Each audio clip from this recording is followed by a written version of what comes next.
Hello नमस्कार सभी को total knowledge with Suman ma'am YouTube channel में आप सभी का स्वागत है। आज हम करेंगे धर्म नगरी कुरुक्षेत्र जिले के बारे में। ये हमारी जिलेवार हरियाणा की 10वीं वीडियो है। इससे पहले हम 9 जिलों को पढ़ चुके हैं, जिसमें लास्ट वीडियो हमारी सोनीपत जिले से संबंधित थी। सोनीपत जिला हमने कर लिया है, भिवानी भी कर लिया है। दोनों का लिंक डिस्क्रिप्शन में मिलेगा, जाकर आप देख सकते हैं। 10वां जिला जो हरियाणा राज्य का बना था वो कुरुक्षेत्र बना था।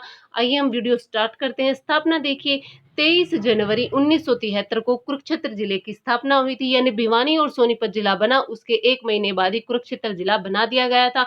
22 दिसंबर 1972 को आपका सोनीपत और भिवानी जिला बनाया गया था, जो दोनों जिले हम करवा चुके हैं। क्षेत्रफल देखिए 1530 वर्ग किलोमीटर है, वो कुरुक्षेत्र जिले का क्षेत्रफल है। लिंग अनुपात 888 है। 1000 लड़कों पर आपकी 888 लड़कियां हैं कुरुक्षेत्र जिले में। साक्षरता दर देखिएगा, साक्षरता दर है 76.31% साक्षरता दर है, यानी कि 100 बंदों में से लगभग 76 बंदे हैं वो आपके कुरुक्षेत्र जिले के पढ़े लिखे हैं। तहसीलें कौन कौन सी हैं? थानेसर, पिहोवा और शाहबाद, ये 3 तहसीलें हैं कुरुक्षेत्र जिले की, और यही 3 उपमंडल भी हैं। यही 3 उपमंडल भी है और यही 3 तहसीलें भी हैं, थानेसर, पिहोवा और शाहबाद। अगर उप तहसीलें पूछ ली जाए तो उप तहसील में आपकी आती है लाडवा, इस्माइलाबाद, इस्माइलाबाद, इस्माइलाबाद, और साथ आती है आपकी बैबन। बैबन, ये 3 हैं, ये 3 आपकी उप तहसीलें हैं कुरुक्षेत्र जिले की। स्थिति उपनाम क्या है भाई? धर्मनगरी कहा जाता है, सिटी ऑफ पार्क्स कहा जाता है कुरुक्षेत्र जिले को। स्थिति क्या है? हरियाणा के उत्तर में स्थित है कुरुक्षेत्र जिला। इसकी सीमा है वो अंबाला, यमुनानगर, कैथल और करनाल, इन 4 जिलों से कुरुक्षेत्र जिले की सीमा लगती है। प्राचीन तथ्य देखिएगा, प्राचीन तथ्य क्या है? देखिए भाई, सबसे पहले नाम पर आते हैं राजा कुरु। पुरु वंश के राजा थे भाई, पुरु वंश के राजा थे कुरु। उनके नाम पर नाम पड़ा था कुरुक्षेत्र, और कहा जाता है कि इन्होंने ही विष्णु भगवान से भाई वरदान मांगा था कि इसे धर्म भूमि बनाया जाए। तो धर्म भूमि भी इन्हीं के द्वारा भाई बनाई गई थी, इसे धर्म भूमि। राजा कुरु ने ही ये वरदान मांगा था भगवान विष्णु से। पूछा जाए राजा कुरु किसके पुत्र थे, तो ये संवरण, सवर्ण राजा थे, उनके पुत्र थे, और इनकी माता का नाम था ताप्ती, जो सूर्य की पुत्री थी ताप्ती। उनके बेटे थे राजा कुरु, पुरु वंश के राजा थे। इन्हीं के नाम पर कुरुक्षेत्र नाम पड़ा था। प्राचीन तथ्य क्या क्या मिले हैं कुरुक्षेत्र में, वो हम देख लेते हैं। सिंधु घाटी सभ्यता, जिसे हरियाणा की सीसवाल सभ्यता के नाम से जाना जाता है, उससे संबंधित कुरुक्षेत्र के भगवानपुर गांव में कांच व तांबे की चूड़ियां मिली हैं, और दौलतपुर गांव में मिट्टी की मोहरें मिली हैं। ये दो जो स्थल हैं कुरुक्षेत्र के, ये सिंधु घाटी सभ्यता या सीसवाल सभ्यता से संबंधित हैं। कुरुक्षेत्र के हरियाणा के ऐतिहासिक टीले हुए हैं, जिनमें से जो ज्यादा टीले हैं वो कहाँ मिले हैं? कुरुक्षेत्र जिले में मिले हैं। हर्ष का टीला कुरुक्षेत्र में है। करण का टीला मिर्जापुर गांव के पास है, भाई वो कुरुक्षेत्र यूनिवर्सिटी है ना, उसी के पास है। भगवानपुर का टीला है, वो भी वहीं पर है। दौलतपुर का टीला, साथ ही साथ मिर्जापुर, मिर्जापुर का टीला है, मिर्जापुर गांव में है। और एक विश्वामित्र का भी टीला अगर पूछ लिया जाए, विश्वामित्र जी का टीला कहाँ है, तो वो भी आपका कुरुक्षेत्र जिले में पड़ता है। आगे देखते हैं श्रीकंठ जनपद की स्थापना। देखिए भाई, श्रीकंठ जनपद जो बाण भट्ट के द्वारा रचित हर्ष चरित्र है, उसमें कुरुक्षेत्र को श्रीकंठ जनपद, और हरियाणा को भी, भाई क्वेश्चन पूछा, हरियाणा को भी और कुरुक्षेत्र को श्रीकंठ जनपद कहा गया है बाण भट्ट की हर्ष चरित्र में। और जो श्रीकंठ जनपद है, इसकी स्थापना नागवंश के राजाओं के द्वारा की गई थी। और 6ठी शताब्दी में जब गुप्त साम्राज्य का पतन हो रहा था, तो गुप्त वंश के सेनापति थे पुष्यभूति। उन्होंने थानेसर में अपना स्वतंत्र राज्य स्थापित किया था।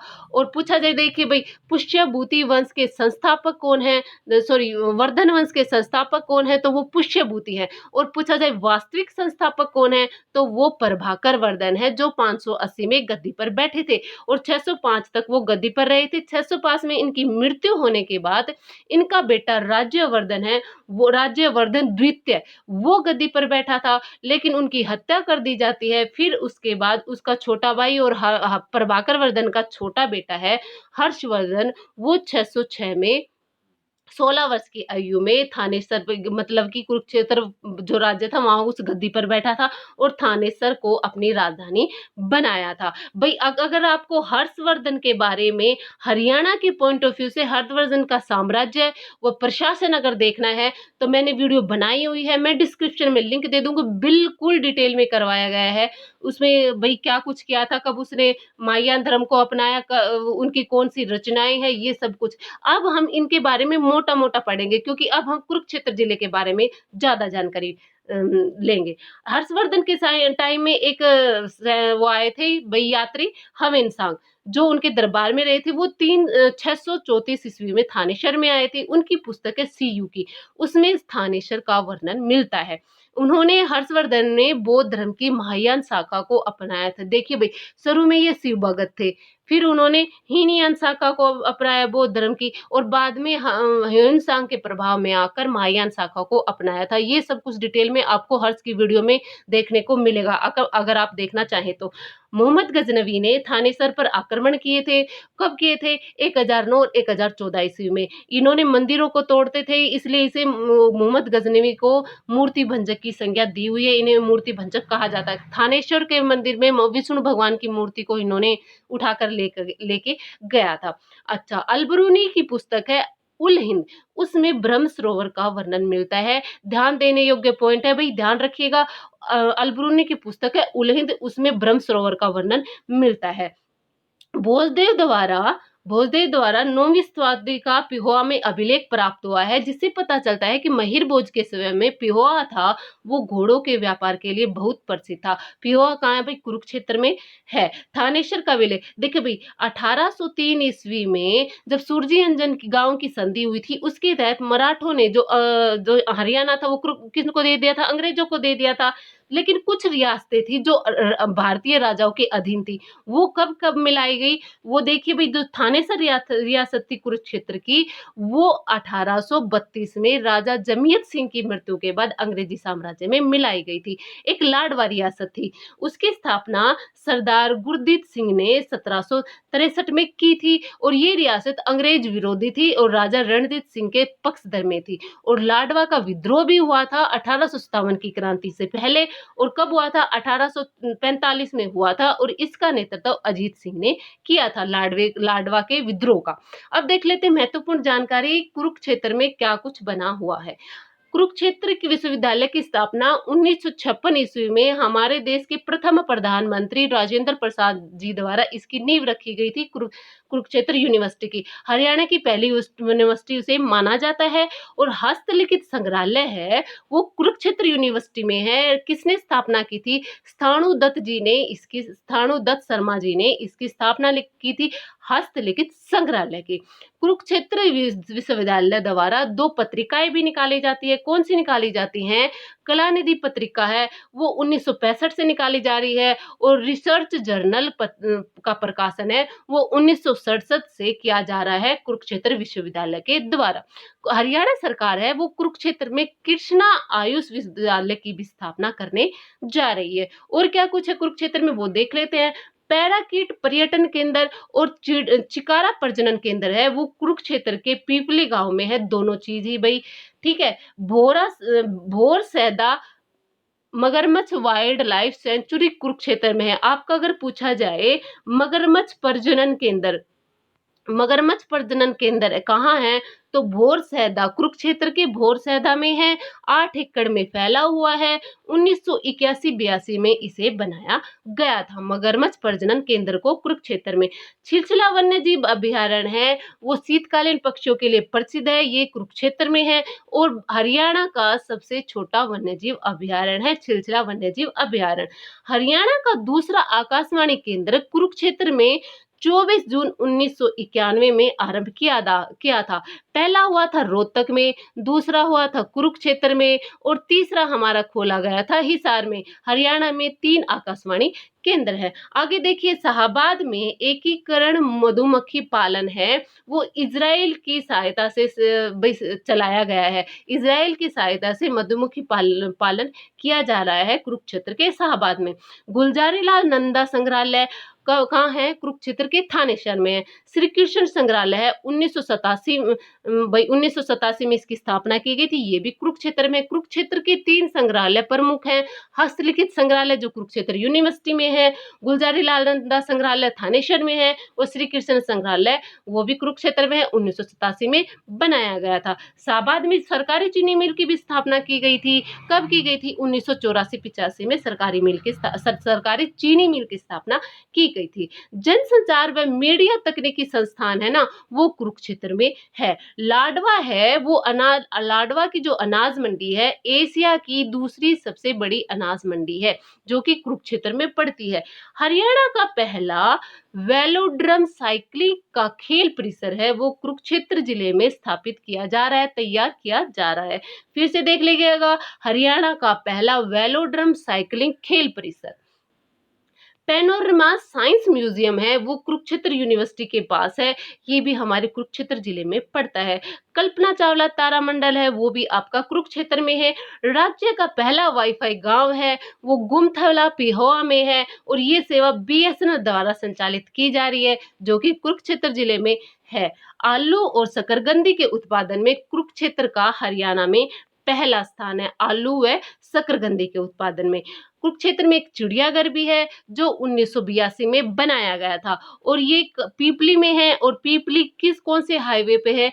NH44 हाईवे पर पीपली पड़ता है। अगर पूछा जाए पिहोवा, तो NH152 पर पिहोवा पड़ता है। 2 हाईवे है, मेन है कुरुक्षेत्र, जो कुरुक्षेत्र जिले से निकलते हैं, NH44, NH152, ये 2 जो हाईवे है वो कुरुक्षेत्र जिले से निकलते हैं। राष्ट्रीय प्रौद्योगिकी संस्थान की जो स्थापना है, वो कुरुक्षेत्र में 2002 में की गई थी। गीता भवन की स्थापना 1921 ईस्वी में रीवा के महाराज थे, या आप कह सकते हैं मध्य प्रदेश के राजा थे, उन्होंने कुरुक्षेत्र पुस्तकालय से नाम से की थी, जो बाद में गीता भवन के नाम से अब जाना जाता है।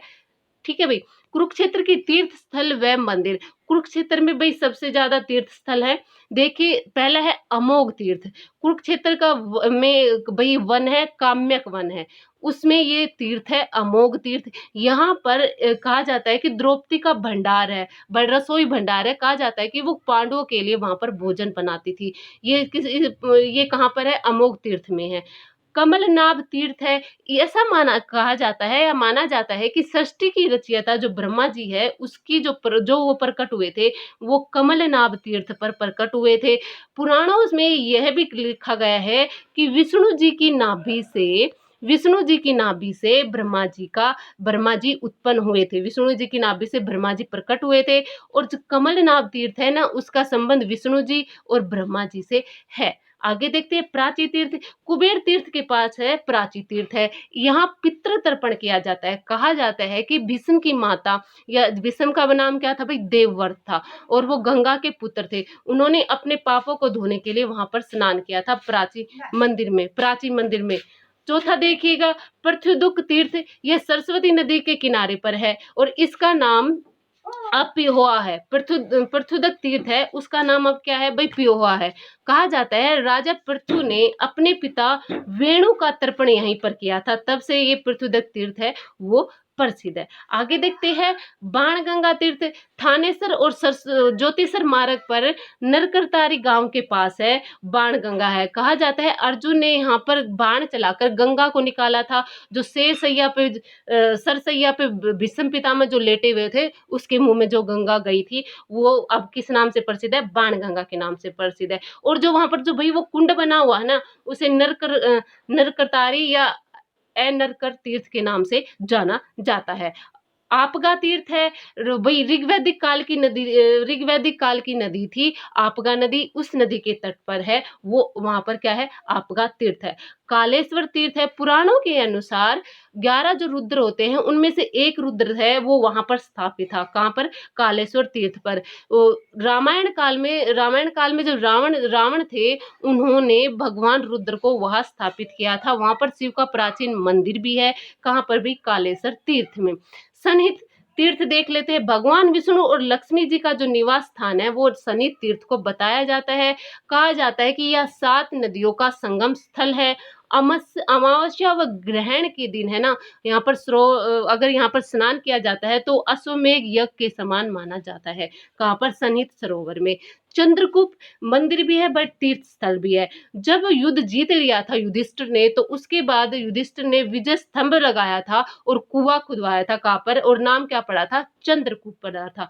कुबेर तीर्थ है, इसे चैतन्य महाप्रभु की कुटिया भी कहा जाता है, कुबेर तीर्थ को। ये भी आपका कुरुक्षेत्र जिले में पड़ता है। ब्रह्म सरोवर तीर्थ, इसका निर्माण है, कहा जाता है राजा कुरु ने ब्रह्म सरोवर का निर्माण करवाया था और ये एशिया का सबसे बड़ा भाई पक्का मानव निर्मित तालाब है ब्रह्म सरोवर।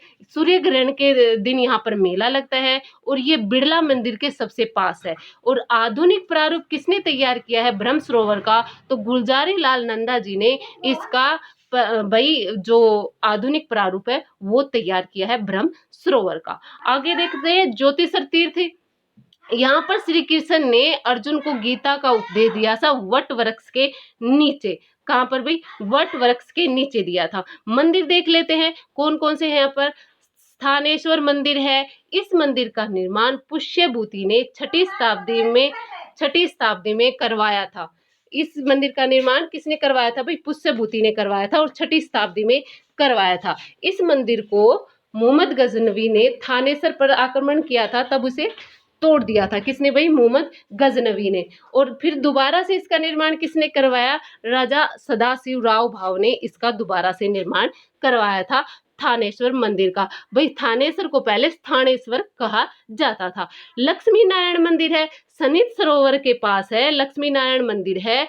तो भाई गिरी संप्रदाय के सिद्ध फकीर हुए थे बाबा शिवगिरी महाराज, उन्होंने लक्ष्मी नारायण मंदिर का निर्माण करवाया था और ये चोल शैली पर में बना हुआ है। और इस मंदिर की दीवार पर गीता के उपदेश लिखे हुए हैं। ध्यान रखिएगा, बिड़ला मंदिर है, वहां पर गीता के श्लोक लिखे हुए हैं और इनकी दीवार पर, लक्ष्मी नारायण मंदिर की दीवार पर गीता के उपदेश लिखे हुए हैं। सर्वेश्वर महादेव का मंदिर, यह मंदिर है वो ब्रह्म सरोवर के बीचों बीच है भाई। इसके चारों तरफ पानी है, सर्वेश्वर महादेव मंदिर के चारों तरफ। और इसका निर्माण बाबा शरण दास ने करवाया था। मुगलों के द्वारा इसे फिर नष्ट कर दिया गया था। बाद में 18वीं शताब्दी में हरिगिरी गोसाई जी ने इसका दोबारा से निर्माण भाई पुनर्निर्माण करवाया था। आगे देखते हैं बिड़ला मंदिर। कुरुक्षेत्र और पिहोवा मार्ग पर बिड़ला मंदिर स्थित है।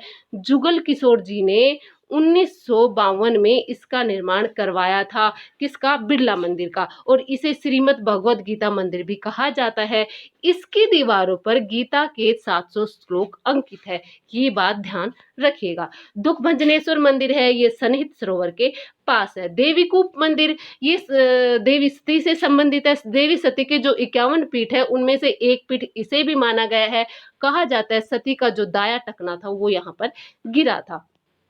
देवी मां मंदिर, यह मंदिर हथीरा गांव में स्थित है और इस मंदिर को बाला सुंदरी मंदिर के नाम से भी जाना जाता है। दक्षिण मुखी प्राचीन हनुमान मंदिर है, वो भी आपका कुरुक्षेत्र जिले में पड़ता है। मार्कंडेश्वर देवी मंदिर है, वो गुमटी गांव में 1953 में प्रकाशवती के द्वारा निर्मित किया गया था। एक ध्यान रखिएगा भाई, मार्कंडेश्वर तीर्थ भी है, लिखने में स्किप हो गया, ध्यान रही नहीं रहा होगा शायद।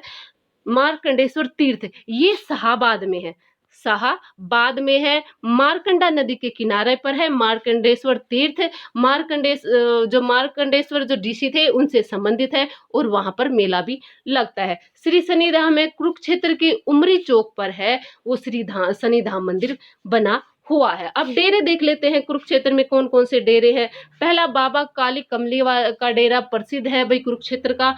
ये है स्वामी विशुद्धानंद द्वारा स्थापित किया गया था और सन्निहित सरोवर के पास है। वाल्मीकि आश्रम है, थानेसर का जो रेलवे स्टेशन है भाई उसके सामने है और यहाँ पर बाबा लक्ष्मण गिरी महाराज ने जीवित समाधि ली थी और वहां पर उनकी समाधि भी बनी हुई है और वाल्मीकि जी का मंदिर भी बना हुआ है। गौड़ीय मंदिर है, गौड़ीय मठ है, ये चैत्य महाप्रभु थे उनके समय का है भाई ये मठ। अब गुरुद्वारे देख लेते हैं, कुरुक्षेत्र में कौन कौन से गुरुद्वारे हैं।